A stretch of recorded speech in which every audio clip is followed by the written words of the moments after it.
di ba tama lang yung sabi ko? Hindi ako ang kausap mo, Kasi ang sakit ng na dalawa eh. ang sakit ng ulo ko. Nagugulat ako sa mga way. Sabi niya, ate ano to? Kasi may mga yung friends ko pag gabi, di ba traffic, nag-long drive kami. Kaya alam ko yung mga place. Eh umaga nagugulat. Iba rin ang ano eh. Manila tong pwesto nito. Pero grabe talaga ang traffic dito, Bakit? no? Ano, talagang alam nila, no? Dito ako pumisto po kasi mabilis. Oo nga eh. Kakaliwa. Kaya pala sumasagot na ang ways na mga 1 meter ay may pulis. Sabi ko ba't may ganun? Para makaready yung driver. Ano yan sa ano na rin yan? Kasi Sa Google? Wish po. sa ways. Sa Ways Waze. ang tawag sa amin. Masarap nga ma. Pero yung mga ate-ate ako ayaw mag-drive. Takot dito.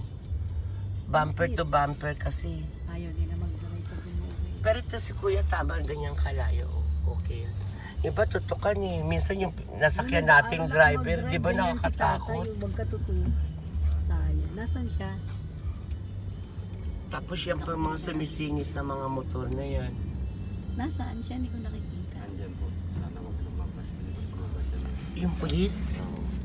Iiwasan mo na. Go, dali.